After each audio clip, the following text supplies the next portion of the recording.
Do you self-harm? Have you ever been diagnosed with ADHD or autism or even tested for it?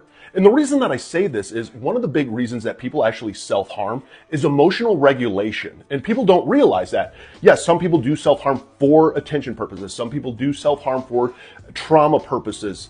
But essentially what it is self-harming is emotional regulation.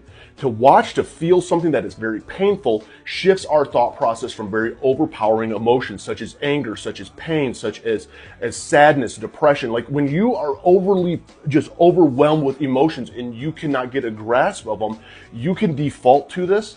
And the reason that you are is it is a very unhealthy coping tool to soothe it, because it does essentially make your brain go quiet. You are focused on one point of your body. It is a feeling. It is an overwhelming feeling. You are seeing a change in your body. It gives you a sense of control, that you don't have control over your emotions. And one of the things is that if you want to put an end to a lot of times self-harm is getting a diagnosis, understanding, maybe getting on the right medication. If it is trauma, getting with a trauma therapist and understanding and healing from your trauma. But ultimately, when it comes down to self-harm, it is a coping tool for a lot of people out there, and it's one of the most unhealthy ones that there is.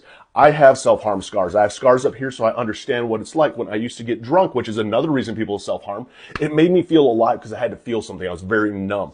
Again, unhealthy coping tool. That is essentially what it is. And it's something that I wish I would have known, because I did self-harm in multiple different ways growing up through life. And originally I was diagnosed ADD at 13, re-diagnosed ADHD at 17, but everything made sense in my 40s when I got diagnosed with level 1 autism. Made even more sense because of how it comes to emotionally regulating ourselves.